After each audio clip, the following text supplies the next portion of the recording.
बारामतीच्या विमान अपघातामध्ये अजित पवारांच्या अपघाताविषयी शेवटची सत्य आता बाहेर आले आहे। अजितदादा पवार हे विमानामध्ये होते, परंतु ते आता जिवंत आहेत का याबद्दल भरपूर शंका आता उपस्थित करण्यात आल्या आहेत आणि शेवटी त्यामागील सत्य आता उघडकीस आलंय। हे बघा, ज्या पद्धतीने तुम्हाला अनेक जण वेगवेगळी माहिती सोशल मीडियावर आता सांगत आहेत की कुणी सांगत होतं की या ठिकाणी अजितदादा जिवंत आहेत, तर या ठिकाणी बहुतेक जण सांगत होते गुप्त माहिती गुप्त जागेवर अजितदादांना ठेवण्यात आलं होतं। त्याचं कारण म्हणजे आता त्या ठिकाणी अपघात होण्याबरोबरच 15 दिवसाच्या आधी विरोधक नेत्यांचे अनेक फाईल्स आता अजितदादा बाहेर काढणार आहेत असं बोलले होते, त्यामुळे त्यांच्या जीवाला भीती असून त्यांना गुप्त जागेवर ठेवण्यात आलंय असं काही जण सांगत होते। तर काही जण म्हणतात की दादा अजून पण जिवंत आहेत, दादांचा कमबॅक होणार आहे, दादांची रॉयल एंट्री होणार आहे, दादा परत येणार असे भरपूर व्हिडिओ तुम्ही आत्तापर्यंत बघितले असतील आणि त्या संदर्भात वेगवेगळी माहिती कोणी ना कोणी तुम्हाला आत्तापर्यंत सांगितलेली आहे। सोशल मीडियावरती या संदर्भातील माहिती बघत आहोत, परंतु असे काही अचानकपणे आज जे घडलं आहे ते ऐकून तुमच्या पायाखालची आता जमीन सरकणार आहे। आता हे काय सत्य झालंय अजितदादा पवार साहेबांच्या संदर्भात सर्वात मोठं सत्य आता या ठिकाणी उघडकीस आलंय। हे सत्य आत्तापर्यंत या ठिकाणी लपून ठेवण्यात आलं होतं, दाबून ठेवण्यात आलं होतं। आता बघा, विमानात 6 जण बसले होते, परंतु 5च बॉडी कशा काय सापडल्या? बरोबर 5च बॉड्या त्या ठिकाणी जागेवर सापडल्या। मग ती 6वी बॉडी या ठिकाणी कोणाची होती? तर ती अजितदादांची होती का? आणि ते जिवंत आहेत का? मग आता बघा, या संदर्भाचा याबद्दलचा सर्वात मोठा खुलासा या ठिकाणी समोर आला आहे। सर्वात मोठी बातमी आता समोर आली आहे, ती माहिती तुम्हाला आता व्यवस्थितपणे आता जाणून घ्यायची आहे। हा व्हिडिओ यासाठी पूर्ण बघा, इथून आता या ठिकाणी सर्व तुम्हाला जाणून घ्यायचे आहे की दादा नेमका आता कुठे आहेत, सुखरूप आहेत का, याबद्दल तुम्हाला खुलासा जाणून घ्यायचा असेल तर हा व्हिडिओ कंटिन्यू जशास तसा शेवटपर्यंत बघा।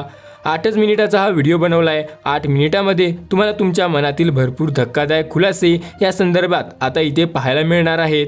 तर मग दादा आता सध्या कुठे आहेत याबद्दलचा तुमचा सर्वात मोठा प्रश्न होता। चला आता त्याबद्दल जी काही शंका तुमच्या मनामध्ये उपस्थित होत आहे तर ती या ठिकाणी जाणून घेऊया। अजितदादा जिवंत आहेत का याबद्दल वेगळं सत्य आता उपस्थित झालेलं आहे आणि वेगवेगळं सत्य बाहेर येत आहे।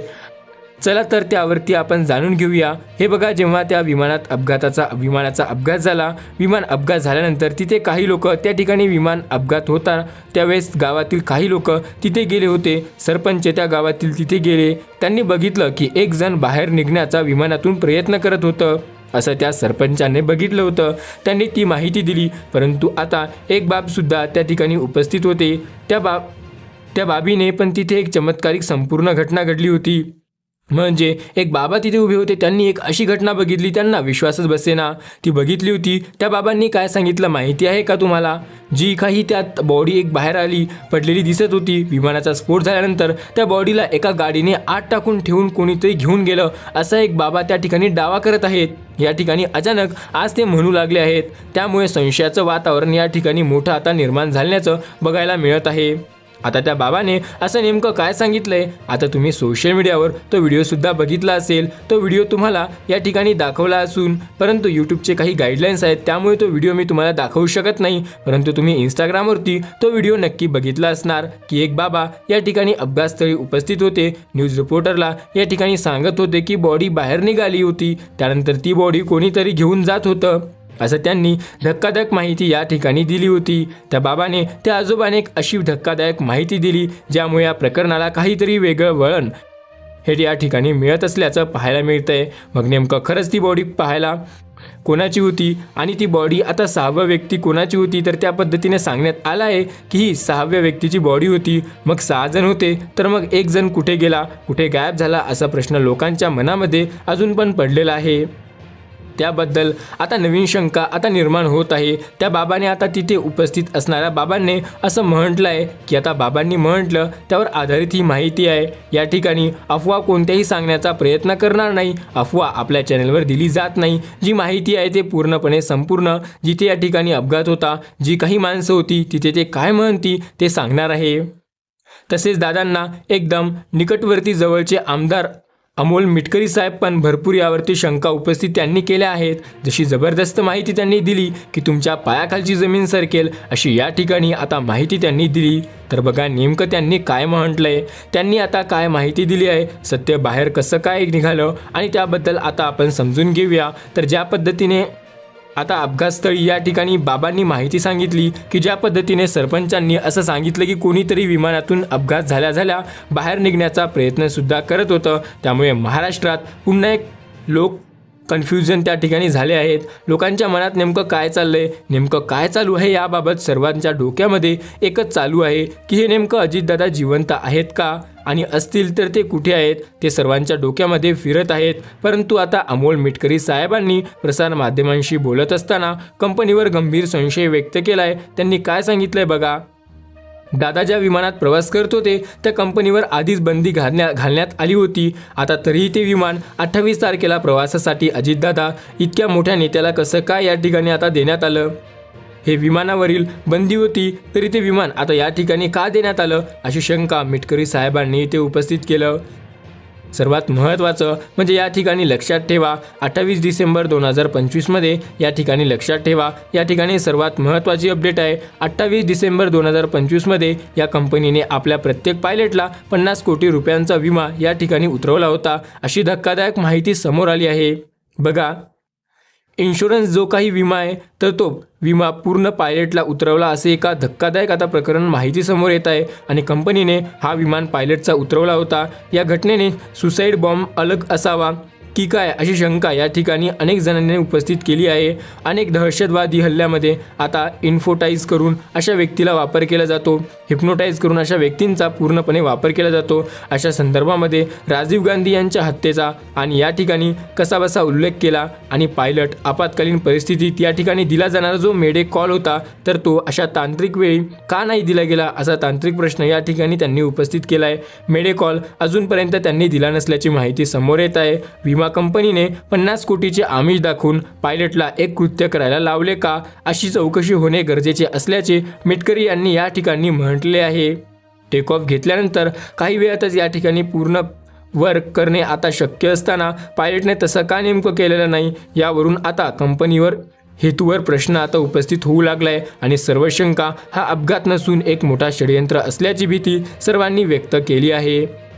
कोणी मिटकरी साहेब या ठिकाणी आता ही शंका उपस्थित केल्याने दरम्यान सुनीत रावनी अजिबात दादांच्या ज्या खऱ्या उत्तराधिकारी होत आहेत अजित पवार यांची जागा त्याच घेऊ शकतात. त्यांनी राष्ट्रवादी काँग्रेसची राष्ट्रीय अध्यक्ष करण्याबाबत विचार सुरू केला आहे असं या ठिकाणी कुणी बोलत आहे तर त्याला समर्थन अनेकांनी दिलेलं नाही. अजितदादानंतर त्या जागेवर सुनीत्रा वहिनींचा अधिकार आहे असे अमोल मिटकरी यांनी म्हटलंय. भरपूर शंका या संदर्भात उपस्थित होत आहेत आणि ज्या पद्धतीने शंकावर शंका या ठिकाणी आता चालू आहेत. दादांचं काय झालं, आता दादा जिवंत असतील का, दादांचं पुढे काय झालं याबाबत नवीन माहिती आता रोज तुम्हाला पाहायला मिळेल. सत्य काय आहे तर त्या विमानात दादांचा अपघात झाला, दादांचा तिथे दुर्दैवी मृत्यू झाला हे पण आपण बघितलं. त्यानंतर दादाचा अंत्यविधी झाला. आता या संपूर्ण गोष्टी बघितल्या परंतु त्यानंतर ज्या काही शंका आता उपस्थित होऊ लागलेल्या आहेत त्यावर कोणाला त्या ठिकाणी उत्तर देता येत नाही. सर्वजण प्रश्नचिन्ह या ठिकाणी निर्माण करत आहेत. ज्या पद्धतीने लोक तर्कवितर्क लावत आहेत की या संदर्भात शंका निर्माण करत आहेत तर त्यामध्ये पुढे काय वळण येतं हे बघणे या ठिकाणी गरजेचं आहे.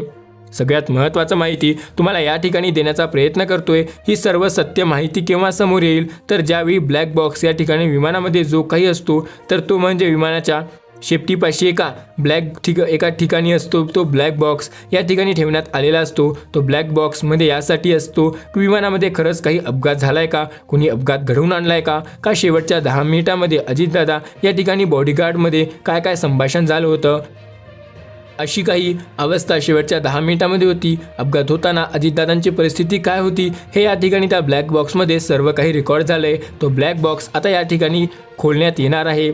सगळ्यात महत्त्वाचं म्हणजे कधी खोलण्यात येणार आहे तो ब्लॅक बॉक्स या ठिकाणी आपल्या भारतामध्ये खोलण्यात येत नसतो तर तो बाहेर देशातील आता त्या खोलण्याची प्रोसेस आहे त्याला कमीत कमी 1 ते 1.5 वर्ष या ठिकाणी लागू शकतात असं या ठिकाणी तंत्रांनी म्हटलं आहे. मग ते 1 ते 1.5 वर्षापर्यंत याचा याचा परिपूर्ण परफेक्ट खुलासा या ठिकाणी होणार नाही तोपर्यंत मुख्यमंत्री देवेंद्र फडणवीस साहेब याबद्दल CID चौकशी सुरू करण्याचे प्रकरणाचे आदेश या ठिकाणी दिले आहेत। त्यामुळे CID चौकशी दरम्यान नेमकं काय सत्य समोर येत आहे हे बघणं सुद्धा खूप महत्त्वाचं आहे। तोपर्यंत या ठिकाणी सगळ्यात महत्त्वाचं म्हणजे सोशल मीडियावर ज्या काही अजितदादा जिवंत आहेत याबाबत ज्या अफवा पसरत आहेत तर त्याबद्दल अजूनही कोणाही खुलासा केला नाही।